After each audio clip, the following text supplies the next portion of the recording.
Back-to-back league victories, and now the top half of the table is within our sights again. It is a London derby as AFC Wimbledon make the short trip across the town, and if we win and results go elsewhere our way, then we could finish the day in the top 10. Lots coming up in today's show, where we will, as always, speak exclusively to Johnny Jackson and midfielder Alby Morgan, who you have to say is flourishing right now. We'll also assess the club's January transfer business, and we'll look back at Monday's fantastic victory over Portsmouth on the south coast. Well, Curbs hasn't got any holidays books for a few more weeks yet. All right. You had a little trim as well, Curbs. Yeah, absolutely. She told me how to have my haircut. Did she? Yeah, so that was it. You do what you're told. Absolutely, I do. Someone else who did what he was told under Curbs, as we all did, is this man.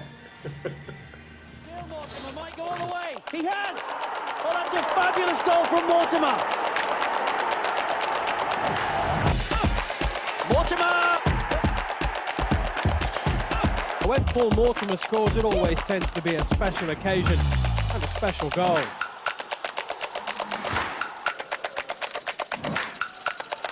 Paul Mortimer's free kick made it 2. Celebrations were short-lived though. Charlton were in the mood this afternoon. And look at this from Paul Mortimer, truly one of the best Mortimer scored in his career.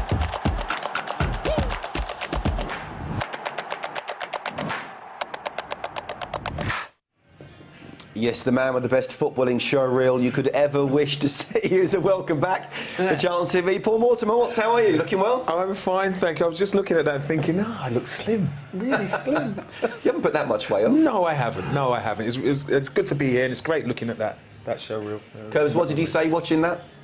That's he scored 3 with his right foot. You know, the opposition know he wants to use his left, but yeah, he's put it onto his right foot 3 times and scored. Gone through a few pairs of legs and whatever, but we'll take it. I was just saying over there, Scotty, that when Mort's picked the ball up in the final third, anything could happen. He's that sort of player. Yeah. And he was given a licence, really. I mean, I'd criticise him if he was doing that on the halfway line, right? But given licence because he wouldn't track back? Is that what you're trying to highlight? No, I'll give him licence to do all that dribbling in the front. And if he lost the ball, he lost the ball. But if he'd done it halfway line or in our defending third, you'll have to have it a little bit. And I'm sure you had it a few times, but Mort's, listen, one of the most skillful players I ever played with, I have to say. Look, Curbs, we had a wobble at the turn of the year, but it is 7 points from 9 now, wasn't it? It's a decent turnaround. Yeah, listen, Mort was optimistic over in the lounge, and you're Mr. Optimistic, and we've said all along, Johnny had that great run as caretaker manager. We need another one. And we got the start, and blimey, we've got 3 games in a week now.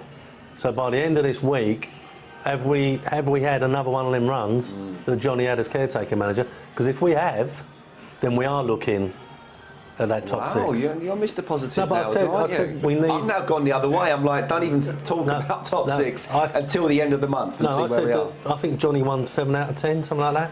We need another run like that, and we need it now if we're going to have any chance getting in that top 6. Well, it is interesting because despite that wobble, if the season had started when Jacko took over, October the 23rd, we'd be sitting 5th. Yeah. So one, what does that tell you about how well Jacko has done since he's come in overall? Because things were pretty toxic before then.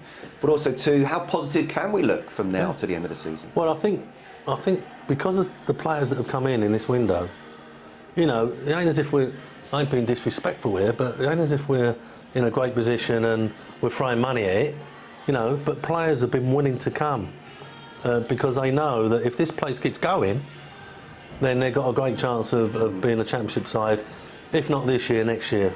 And I've been infused by the players that have come in. We'll come on to the January transfer window a little bit later on, but Mort, it's the first time you've been with us since Jacko took over. What have you made of the Charlton under Jacko? It's not a surprise to me, because working behind the scenes, he knew the players, him and Jason Ewell, they knew the players, they brought a lot of the players through. Often, they are the people that those players lean on. So they already have their trust. So it was always going to be, for me, quite successful. Now, what's happened is, and this is why I'm optimistic, is, you know, wins bring confidence, brings momentum. And once you have that belief, that snowball going, you know, other teams now above start to look behind. They start to look at you, and what he's doing, Jacko is saying, one game at a time. Let's just focus on winning the next game and on winning this game, and that's it. Not looking too far ahead with the players. He will be doing that himself, as managers and Curbs will tell you, but individually saying to the players, just focus on the next game and let them worry about us. And AFC Wimbledon will have to worry about, Charlton today. OK, kick-off less than 45 minutes away here at the Valley. Let's get straight to it, shall we? I spoke to Jacko a little bit earlier pitch side. Jacko, good to see you as always. Winless when we last spoke before the last home game. Winless in 3, that is. Back-to-back victories now. Got the chance of going to the top half and maybe even top 10 today. It's amazing how things quickly turn around. But what do you put the last couple of games down to? Some good work that we've done on the training ground, and like I always said in those runs of when we weren't picking up results, I think we was really close. We was unlucky in a few games, dipped off our performance levels in a couple, of course, naturally, but even in defeat, I thought we was really competitive in every game, and could have had more to show from that little run. So that happens in football. Maybe didn't quite get where we deserved in a few of those games, but I think we have bounced back really well. Great win here in our last home game. Back that up on the road at Portsmouth, and obviously a really difficult game. For me, was a really pleasing performance that we went there and for 80 minutes probably dominated the game. It's only the last 10 that it's sort of become a little bit hairy. So I think we all started getting nervous in the last 10 minutes, Jacob. Yeah. I mean, Monday was a crazy day for many reasons. I mean, not just because of the Pompey game, but also because it was transfer deadline day. What do you make of the January business, and how was it for you, your first window as a manager? Yeah, it was a different experience, hectic, definitely, and having that game on the last day, obviously that doesn't help. Especially the nature, obviously we were still doing business at that stage, obviously with the Mason one, and Mason was with us down at Portsmouth in the squad, and then obviously got called away, so that's a different challenge, something that they don't quite prepare you for, when you're doing your courses and all that sort of stuff. That's stuff that you have to live to experience as a manager. So a good experience for me, and really pleased with the business that we've done. Culminating in obviously Mason going to Chelsea, but managing to get him back on loan. So for me, business as usual as far as he's concerned, and obviously having the extra impetus of the guys that we have signed in the squad as well. Yeah, it looks to be a really good one, and great that the money's coming in for the club with Mason, but still keeping the player until the end of the season. How many of our new signings are involved today? How will we line up?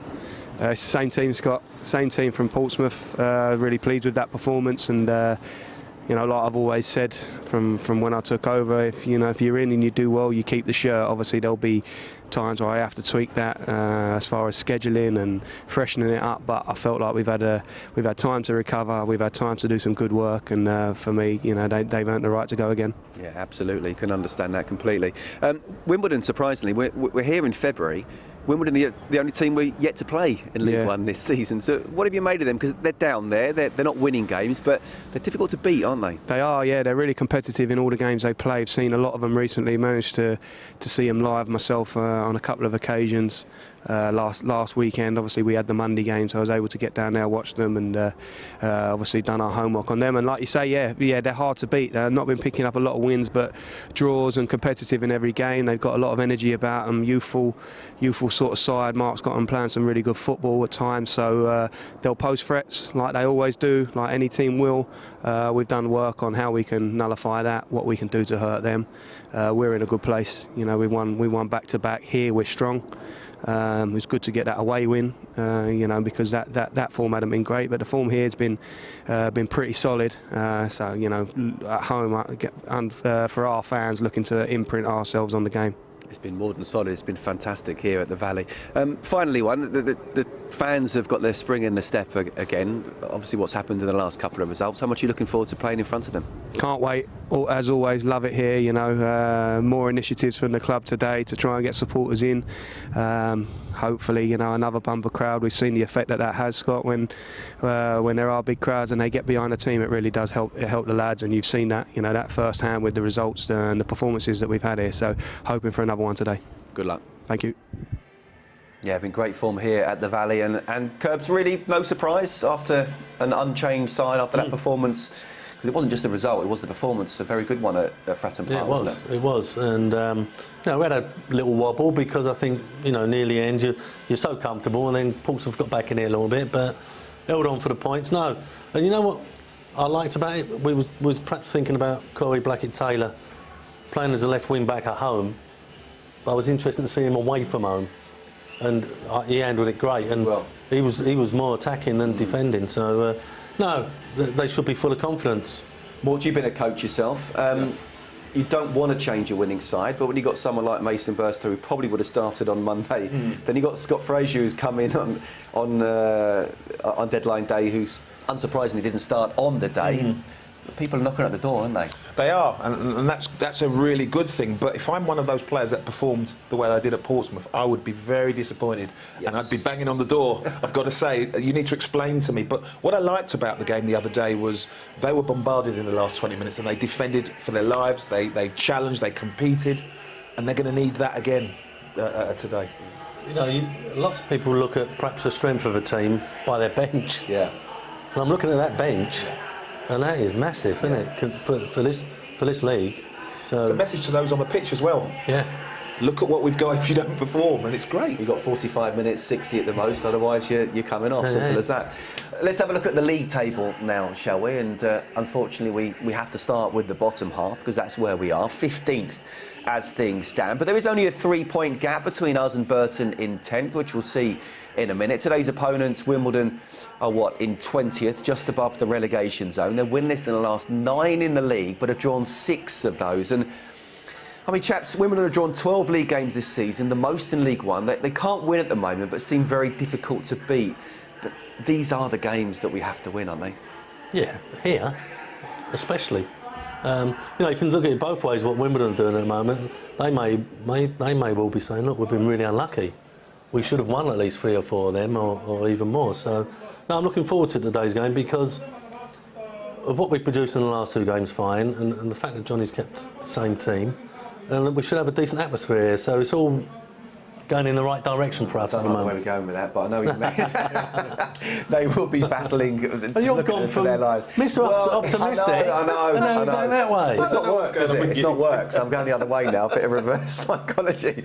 Let's look at the top half now, shall we? Rotherham reclaimed top spot in midweek by thrashing Doncaster 5-0 away from home. Wigan in second were held at home by Oxford on Tuesday, and Bolton in 11th, who of course we play on Tuesday, rose 4 places by beating Cambridge 2-0.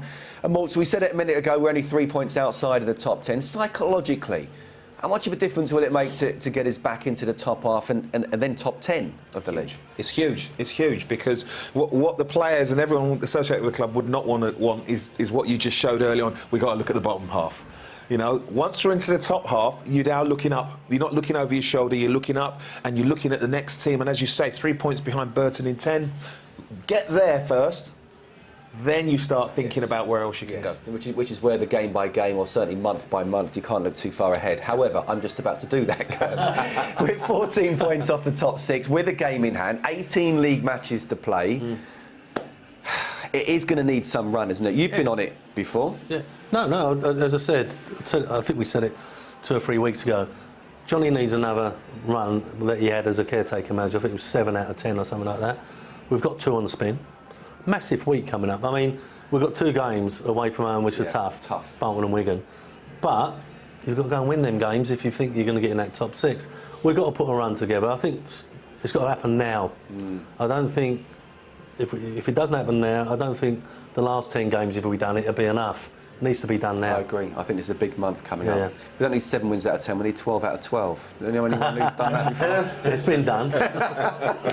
OK, it's FA Cup 4th round today, so it means there's only 9 games in League One that's being played. Burton and Sheffield Wednesday go head-to-head at the Pirelli. Oxford welcome Portsmouth to the Kassam. They're all above us at the moment, so that's an opportunity for us to gain some ground there. Sunderland will hope to bounce back from their 6-0 thrashing against Bolton. They host bottom of the league Doncaster this afternoon. Bolton, who we face on Tuesday, make the trip to struggling Morecambe. And new Gills manager Neil Harris got off to a winning start against Crewe on Tuesday night. And Mort's, look, the league is the only competition we can worry about now this season. We obviously want to make the playoffs, but we know that's going to be tough. You concentrate on yourselves, of course you do, but teams above us will be dropping points today, won't they? Of course they will. But you see, all of that pales into insignificance if we don't take care of our business. That's what we've got to do. We've got to come here and beat a team that is difficult to beat, but doesn't score enough goals. So we've got to take it to them, and we've got to really, from minute one, put them on the back foot. Because if we ease ourselves into the game, you know, you can see how many games they've drawn. It appears they sort of have a mindset, don't they, that they're going to be difficult to beat. And I don't want to envisage that kind of game where they've suffocated us out of the game. So we have to set the trend right from the start. Yeah. OK, more on today shortly, but let's get to club news updates now, shall we? And we start with the, well, really sad news. And last night, the club were deeply saddened to hear the passing of 17-year-old supporter Ben Jay, who had been battling a rare form of liver cancer. In the last few weeks, Ben had visited the club's training ground to watch Johnny Jackson's first team train, and he led the team out for our FA Cup fixture against Norwich City. Curbs and I also had the pleasure of meeting Ben and his family up here in the CharltonTV studio when we played Ipswich at the start of December. Ahead of kick-off this afternoon, the Valley will be paying tribute to Ben by uniting for a period of applause. Our thoughts are with Ben's mum, Sharon, Dad, Gary, and all of his loved ones at this very, very difficult and emotional time. May he rest in peace.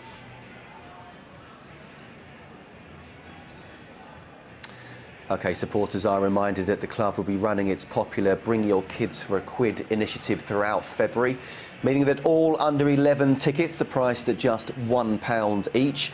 So whether you are overseas or in the UK, get yourself to the Valley this month and help the generation fall in love with this great club. Tickets can be purchased by heading to booking.cafc.co.uk. Streaming next, and supporters are reminded that today's game is only available to live stream outside of the UK and Ireland as per EFL broadcasting rules. As is the case with every Saturday 3 p.m. game this season, we can only live stream outside of England, Scotland, Wales, Northern Ireland, Jersey, Guernsey, the Isle of Man and the Republic of Ireland. Overseas fans can purchase a match pass for today's game for just £10 by going to cafc.co.uk. On Tuesday, fans all over the world, including those in the UK, will be able to purchase a match pass for our fixture against Bolton. Curbs and I will have George Ellick from Not the Top 20 podcast with us. And as always, match passes are priced at £10 each and can be purchased online by visiting cafc.co.uk. That game, by the way, kicks off 15 minutes later than usual at 8 p.m. Well, exactly 23 hours after kick-off at Bolton on Tuesday, Charlton's under-18s will be in action against Brighton and Hove Albion here at the Valley in the FA Youth Cup. Hamza Sarar's side has already beaten Worthing, AFC Wimbledon, Northampton and Accrington Stanley in this year's competition. And Charlton TV subscribers will be able to watch every kick of the match live on Charlton TV. The match kicks off at 7, but we'll be providing around 20 minutes of build-up to the game, so make sure you're tuned in by 6:40. Lastly, on the subject of streaming, Watford women are the visitors to the Oakwood tomorrow afternoon in the FA Women's Championship. Karen Hills' Addicts are unbeaten in 8 matches and haven't conceded a goal in any of the last 7. All fans will be able to watch the game live on the FA Player. Supporters can also, of course, attend the game in person. Tickets are priced from just a tenner for adults, and we encourage as many fans as possible to get down there and offer your support. And lastly, everyone at the club would like to wish a happy retirement to Club Secretary Chris Parks, who will step down from his role at the end of February. Chris joined the Addicts in 1988, and I remember him well from my time as a player. And it's great that he will remain at the club in an ambassadorial role. And Curbs, look, I'll start with you. Great guy, Chris, who's done so much for this club behind the scenes that no one ever sees. Absolutely, and the difficult times as well, you know, when we was really struggling as a club. And I think he came to Charlton because he was a Charlton fan. I think he was working in a bank. And I think Roger Allwyn used to bank in there. They used to talk. Then suddenly Chris got invited in. His way into a job. Yeah, but it's interesting because we've just been over there now talking about the community. Jason Morgan, he started with me and Gritty took over, and I think Mort, she said it was like 30 years ago. Yes. I remember Jace when he first came. Yeah, when he first took over. So yeah, the little gang is slowly fading away and moving on. But I just had a quick word with Chrissy over there, and I said, you know, the thing what's going to happen now, Chris, you're going to wake up in the morning and you're going to think about you, as opposed to all the other problems that go on when you're a club secretary. But he'll miss it, won't he? We know that. But Is that what you were like when you woke up? Now, I just worry about me. Just worry about me, yeah. I worry about the missus. Just worry about me. Except for all them darn players. OK, right, we spoke to Valley Gold member Paul Plumley on Zoom last month, but a bad internet connection meant it didn't quite go according to plan. Delighted to say he is here at the Valley, and he spoke to Charlotte Richardson a little bit earlier. Thank you, Scott. And Paul, I'm so delighted we get to be reunited because we heard your story early on Charlton TV, but unfortunately the internet connection wasn't the best. But we get to relive a moment back here in September when you took part in the Crossbar Challenge. Tell us about that moment. Yeah, a bit surreal. So just over there, got called up, Crossbar Challenge, and then ran over to my mates. I've still got the scars where I did the knee slide as I came onto the Astro, so something I'll never forget. It was an amazing moment, and I don't think anyone can truly understand the nerves and the adrenaline that must be running through you. You see the ball hit the crossbar, and then your instinct was to run to the tunnel. Can you even remember what was going through your head? Not really. Me and my mates joked about if I hit, it's got to be a Jacko knee slide, and then it was I've hit, go, just run. And it's a moment I'm sure you'll not forget for a long, long, long time. Yeah, no, like I said, still got scars on my knees, so it's just instinct. Also, it's stuck in their memory now. So. And your fine strike got you £8,500 to spend. Did you know what you wanted to use the money for? Did you have any idea? Yeah, well, Heather and I had a holiday to Florida, so I was going to use it towards that, but then obviously with such a large amount, got her a little upgrade on the ring that was planned, so that was nice. Really, really lovely. Tell us about the proposal. Yeah, so we had to pivot a couple of times. We had a holiday in Miami first, and then over to Venice, Florida, so weather didn't really go in our favour, so had a couple of times where I had to pivot, but in the end it was lovely just on the beach, so it was really nice. And does Heather know that her engagement ring is valued by Valley Gold? She does. She keeps joking that I want to get another go so we can fund the wedding. So, yeah, fingers crossed I get drawn again. And it's really special because I understand that Heather's family now are all Charlton supporters. She comes down to games with you as well. And how do they enjoy following the Addicts? Yeah, so they have been pressured into it, really. I can't say it's a natural thing. So, yeah, so they watch. So her dad will always text me and say, I saw the result. And so, yeah, they're all into it, and Heather comes to the games with me now, so it's really nice. Well, it's a wonderful story, and I'm so glad we got to learn about it properly. Thank you so much, and best of luck to you and Heather. Thank you. Back to you, Scott. Thanks, guys. Yeah, and great that we could get that story out because of what happened last month with the zoo. But imagine, Paul, the holiday you could have had in Ibiza with the lads. I'm only joking. The boys down the pub. But that's a wonderful story, isn't it? The fact that what he's able to do and buy an engagement ring for the missus. Can you imagine it when it hit that bar? What was the first thought that went through his head? Do a Johnny Jackson. It wasn't Miami or. I couldn't believe it, first and foremost. There's pressure leading up to it, without a doubt. Yeah. You know, what's at stake. And then you kind of think, yeah, but I'm not going to hit it anyway, so I might as well go for it. Then you hit it. Yeah. What do I do? How do I celebrate? We've had some really poor attempts. Really poor attempts, yeah. But, yeah, good fun. Yeah, well done. They're up to $5,500 today, so we'll see how today goes. OK, today is the club's annual Football versus Homophobia match day, and representatives from our official LGBTQI+ supporters group, the Proud Valiants, met with Karen Hills' Charlton squad during the week to discuss the importance of language. Football versus Homophobia is really about helping to make people from the LGBTQ community feel welcome in football by having some visibility and saying that really football's a game for everybody. It's a game where everybody should feel welcomed, everyone should feel they can be themselves, and that's what it's about. We really appreciate them coming down. Obviously it was really good for the girls to hear what they do for the club, and we really appreciate it. We think it's great for the football community, and there should be more around. Obviously we're really lucky to have them. Language is kind of ever-changing. There's a lot of things that have never been acceptable. You've got to make that perfectly clear, but there's a lot of things that we're learning more and more do bother people and do have an effect on people. In football, it is becoming a lot easier to, just shout these things without any second thought and without even really knowing what you're saying.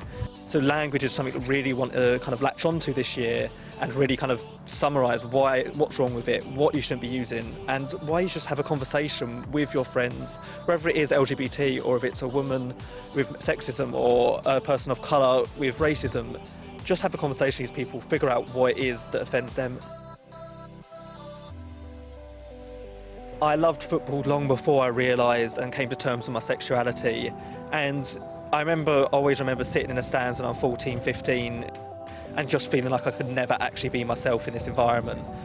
Until I came across Proud Valiants, until I came across Charlton Victor and all the great work that Charlton as a club are doing to put a platform for LGBT people and show that the Valley, that Oakwood, Sparrows Lane is a safe place for us, and I think that's what Proud Valiants and Charlton as a whole with Invicta and the Community Trust is all about.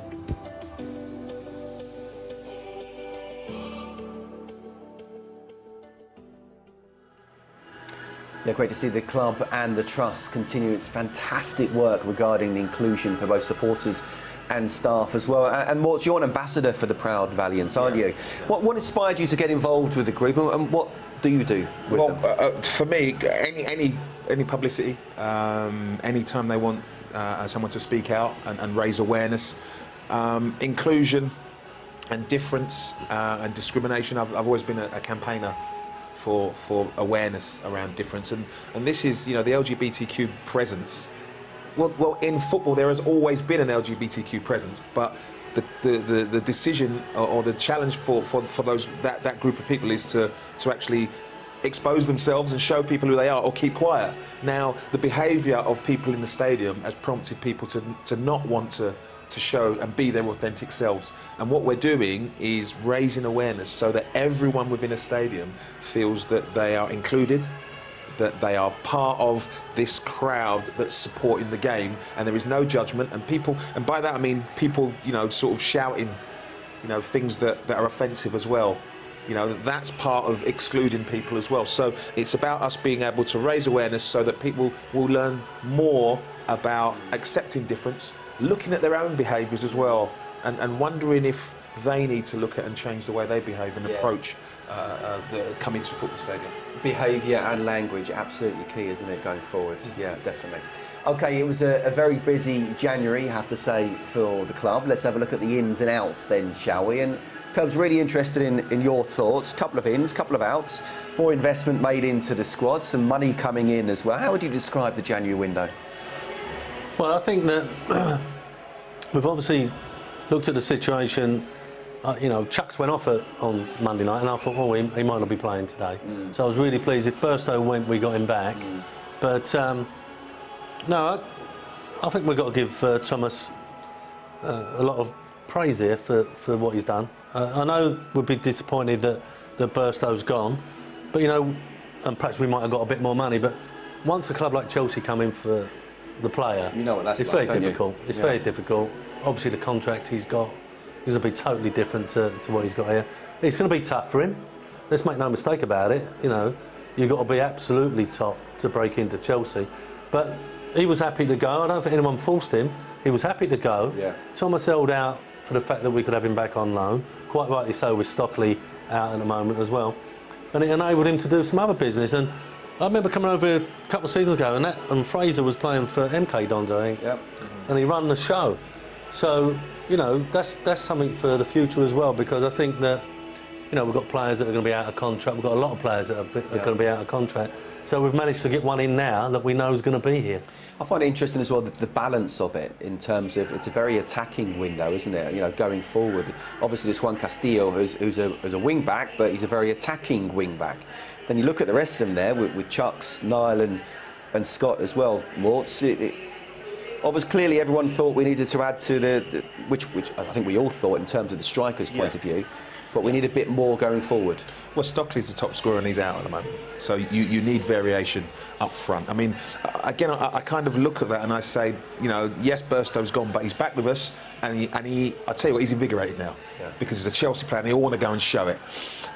There's competition for places in the attacking areas, which I think is hugely important. What that does, training kicks up a level. So what you're hoping is that they can transmit that to the pitch, and performances will kick on a level. So hopefully, you know, because of this, you're going to see us winning games and scoring loads of goals. Again, I'm Mr. Optimistic. I'm putting it out there. We're going to win and we're going to score loads of goals. Love that. But the three players that have left weren't playing, and weren't in the squad for a lot of the times. So 3 players have left that weren't involved, and we brought 3 players in.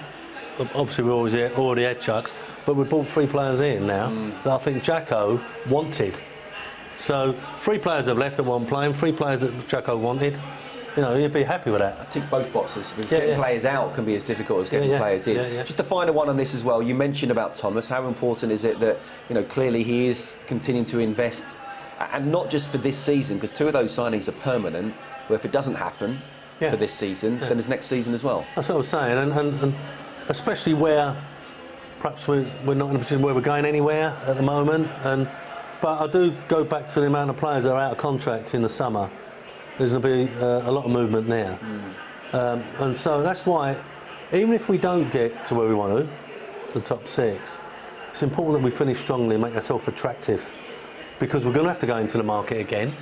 And if we finish strong, say just outside the playoffs or whatever, then that'll make us more attractive when we're going to the market to bring players here. Yeah. Actually, just final one on Mason. I know you've touched on him already so far, but can you understand the fans being disappointed, or was it almost a question to the fans of, look, when a club like Chelsea, you have to be realistic where we are, when they come calling, there's nothing you can do about it. I've mentioned it before, you know, when a bigger club comes on, who can resist it? I mean, Man United couldn't resist Real Madrid when they wanted Ronaldo. I couldn't resist Villa when they wanted Mort. You know, or yourself. You know, it's the way it is. Not many clubs can resist when a bigger club comes in. Now, that's going to be very difficult for him at Chelsea, as we all know, because they're up there. Yeah. And especially as a forward, they spend 100 million on their forwards, so it's going to be difficult. But the contract that he will get for the next 4 years or whatever, and the education, and he will go out on loan, because that's what Chelsea do. Who's to say that's not going to make him a player in the future? May not be for Chelsea, but in the future.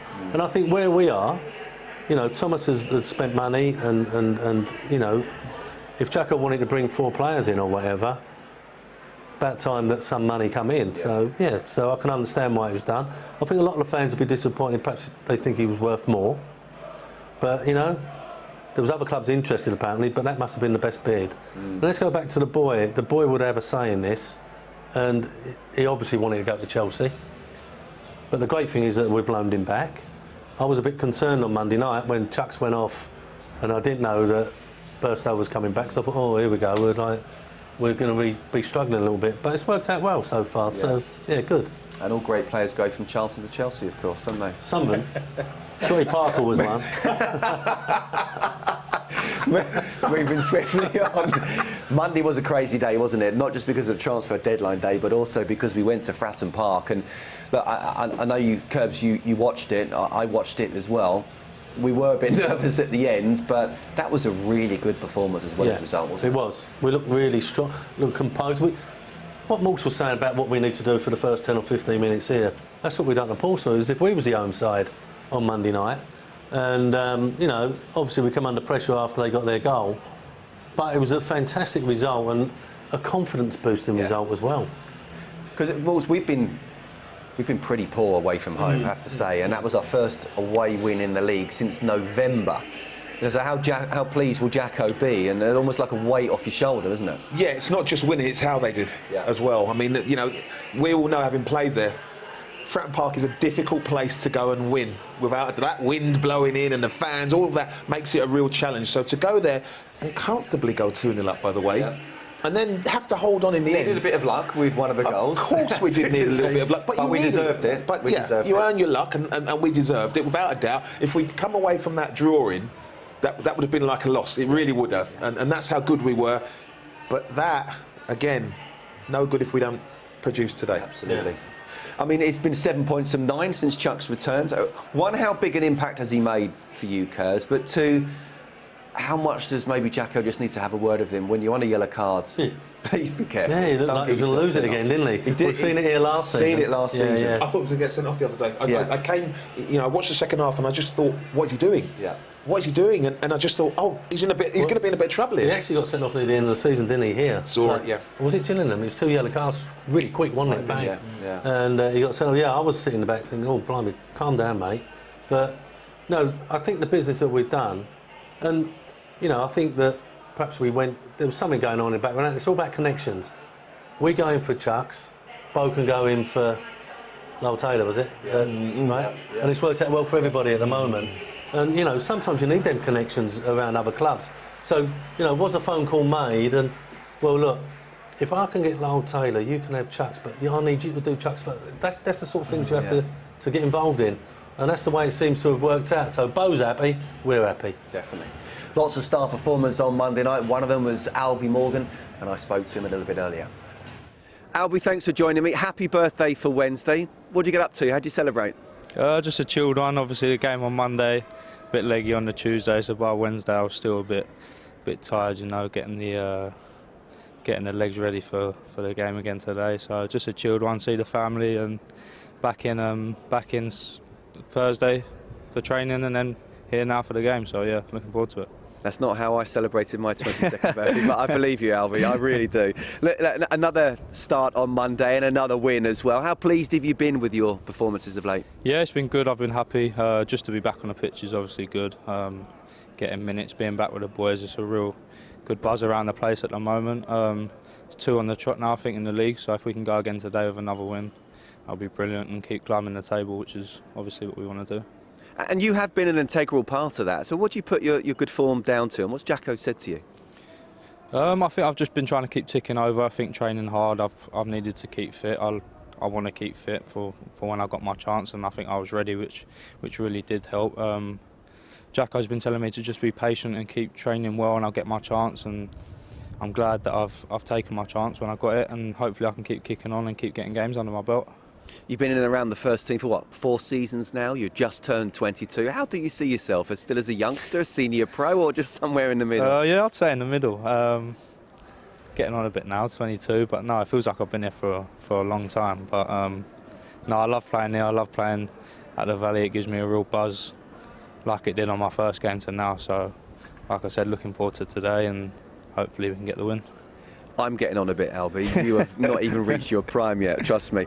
How much do you think, though, you've changed as a person as well as a player in those 4 years since making your debut? I think I've matured quite a lot off the pitch, but on the pitch it's obviously important for me to see the progress I've made. I think if I look back and compare myself, there's a lot of changes that have happened, and all for the good. So I'm not saying I'm done there. I can still keep improving and keep working on things, which is what I plan to do every day.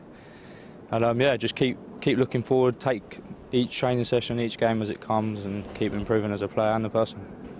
You scored last time you were here. You actually could have scored just a few moments beforehand as well. So how much are you looking forward to getting back on the turf here at the Valley? Yeah, I'm buzzing. I can't wait. The atmosphere was unreal last time. I'm sure all the Charlton fans are in a good mood at the moment. Couple of wins on the bounce. Hopefully get another one today, and yeah, hopefully they can get behind us. We can get the win, and another goal wouldn't go amiss. It'd be nice. Yeah, I'm sure it would. Finally, you cemented your place back in the first team now in recent weeks. What are your personal targets between now and the end of the season?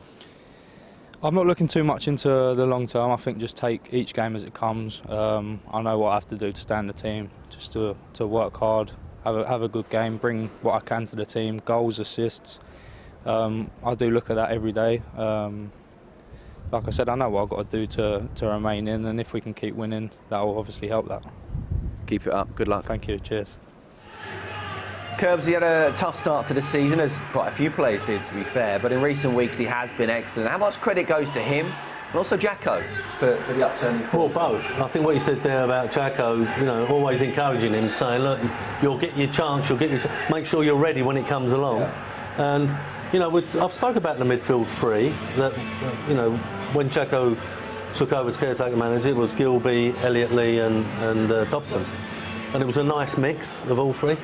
And now Alby's come in, and he's added to that because the legs, the amount of work he puts in, And, you know, you're looking at it now, the players that are not in the side, like he's there playing today, but Fraser and Elliot Lee are on the bench. Well, you know, when that ball goes up, you just hope it ain't you. So, you know, what you got to do about it, make sure it ain't you. Yeah. Do you know what I think also is having a midfielder in charge as a gaffer.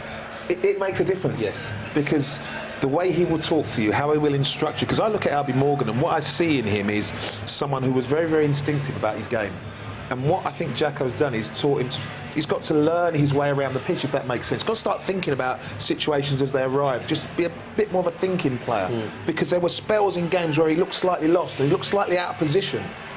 But they're the things I think he's improved on. Early days, but looks like he's doing just that, being back in the side at the moment. Let's remind ourselves of the team, shall we? And it is an unchanged side from the excellent performance and results at Fratton Park. So Scott Fraser, Mason Burstow, Elliot Lee, DJ. Look how strong that is going forward in terms of options on the bench. But it is Chuck Tanike and Connor Washington, the two that are up front today. And let's have a look at Wimbledon. They are managed, of course, by Mark Robinson. No wins in 10 in all competitions, just 3 in 21 in the league. Joint leading scorer Ollie Palmer has left for Wrexham, but they do have Ayub Assal, who is having his best scoring season with 8. They also do have the best comeback record in League One, winning 18 points from losing position. So, Curbs, again, I've mentioned it already, it's another one of those games where the fans will be coming here, looking at the table, thinking we should win this easily, but might just have to be ended up being patient. Yeah, I mean, especially if they get their noses in front, you know, because you can imagine that they're just going to get behind the ball and make it very, very difficult. It's up to us, as Mort said earlier. I think going into the game, you don't want to be too overconfident, you know, you don't want to just go hell for leather and leave yourself open, but I think we're strong enough to do that. I think we're strong enough to hopefully get our back 3 up to the halfway line and pen these in, and then have we got the players that are going to open them up. It is a big month though, Mort, isn't it, coming up? 6 matches, the next 5 teams currently all above us, so we need to win today, don't we?